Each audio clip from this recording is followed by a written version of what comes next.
Привет, друзья, это канал Илон Маск. Перед началом выпуска напомню вам про лайки, которые очень помогают развитию нашего канала. И, конечно же, про подписку, если вы еще почему-то ее не оформили. Помогите нам пересечь рубеж в 400 тысяч подписчиков. Мы уже много лет идем к этой заветной цифре. Ну а в этом дайджесте Tesla снова бьет рекорды поставок, SpaceX поможет спасти Землю от астероидов, а Илон Маск издевается над Безосом. Начинаем с новостей про Tesla.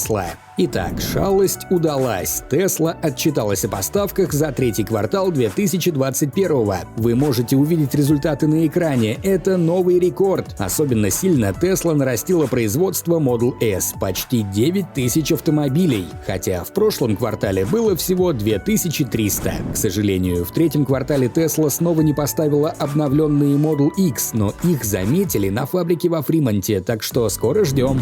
Tesla сообщила сотрудникам, что запускает лотерею, чтобы побудить их пройти вакцинацию от короны. До конца года сотрудники ежемесячно могут выиграть 100 купонов на $50 в магазинах Tesla, небольшое путешествие и денежные призы в размере 5 и 10 тысяч долларов. Для этого нужно предоставить подтвержденный сертификат о вакцинации.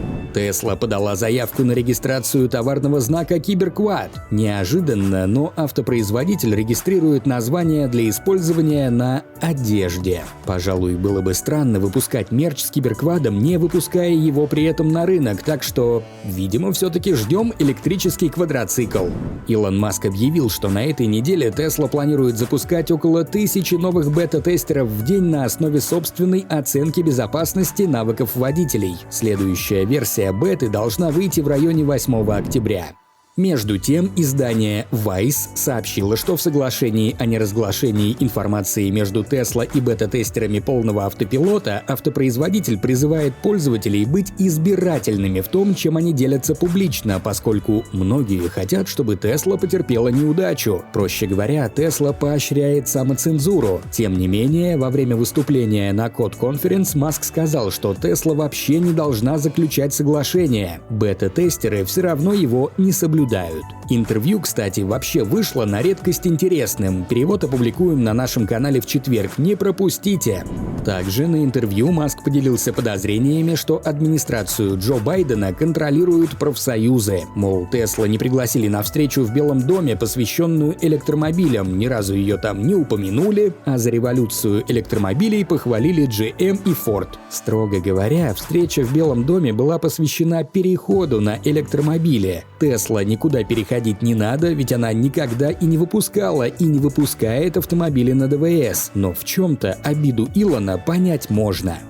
Разработчику удалось заставить Android Auto работать в автомобилях Tesla через веб-браузер и приложение в Google Play. Владельцы давно просят Tesla выпустить приложение для зеркалирования телефона. И Маск даже упоминал, что они работают над ними. Но все мы знаем, что обещанное Илоном 3 года ждут. Теперь появился обходной путь. Владельцы могут загрузить приложение за $6,5, подключить телефон к автомобилю через Bluetooth, подключить Tesla Wi-Fi к точке доступа телефона и перейти на сайт в автомобильном веб-браузере. С помощью такой нехитрой схемы можно отображать на центральном дисплее автомобиля Google Maps или Waze. Интересно, заставит ли это Tesla заняться приложениями побыстрее?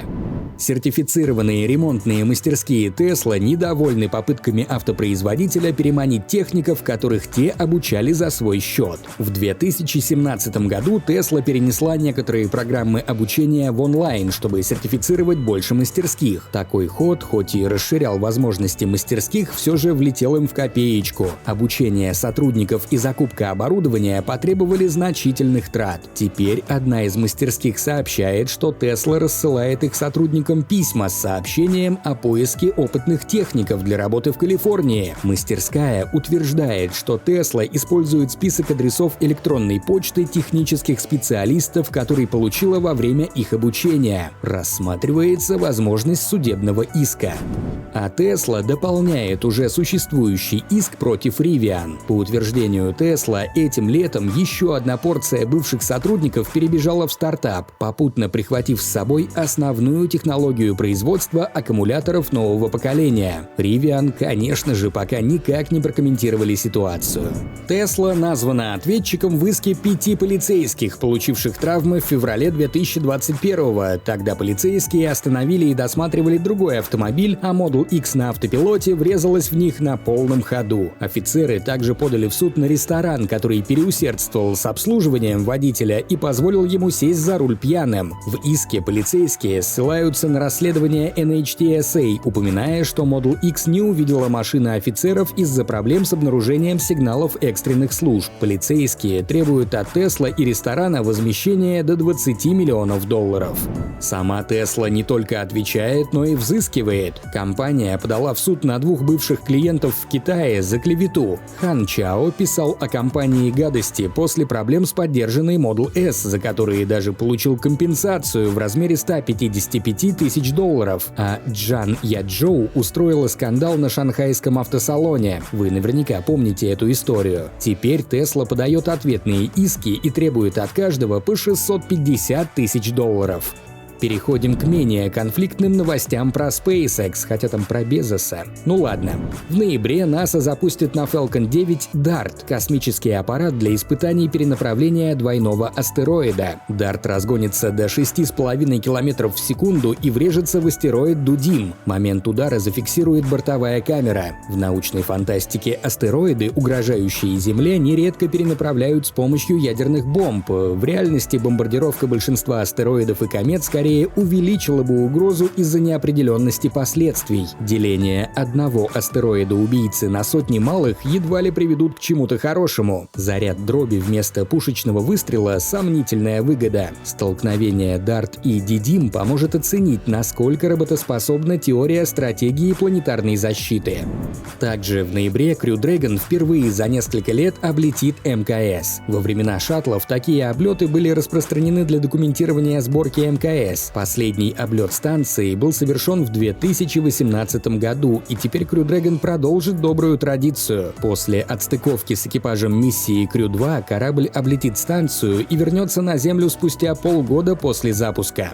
SpaceX стащила контракт на запуск спутника наблюдения Земли у монополиста европейских запусков Arianespace. Их ракета Vega дважды потерпела неудачи при запусках, что вызвало у клиентов серьезные вопросы к качеству. В итоге итальянское космическое агентство решило изменить Arianespace со SpaceX и запустить свой спутник SkyMed на Falcon 9. Запуск запланирован не ранее ноября 2021.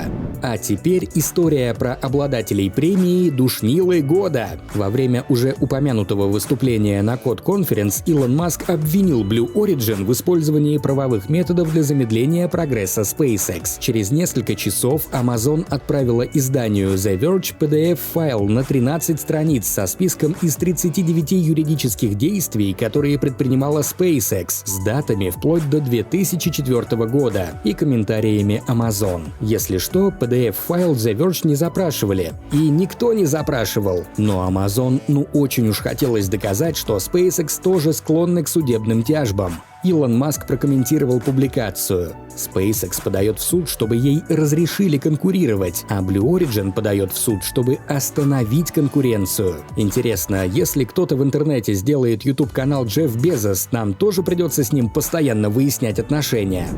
Тем временем Starship S-20 прошел криогенные испытания. Да, буквы H из его имени убрали. Прототип яростно сбросил с десяток плиток теплозащитного экрана еще до начала испытаний, но в остальном баки целы, все живы, вот и слава богу. Также команда SpaceX убрала Super Heavy с пусковой установки, чтобы освободить место для установки пары рук на Mecha Zilla. И в конце новость про самого Илона Маска. Forbes сообщает, что Илон Маск едко ответил на запросы комментарии насчет получения звания самого богатого человека в мире. «Я отправлю Джеффри Би огромную статую с цифрой 2 и серебряную медаль», — написал Илон. В прошлый понедельник состояние Маска оценили в $200 миллиардов. Он снова стал самым богатым жителем планеты. Спасибо нашим донатерам, которые еженедельно приближают нас к званию самых богатых ютуберов, рассказывающих про Илона Маска и его компании. Такое звание для нас тоже будет очень приятным. Это был канал Илон Маск. Скоро увидимся!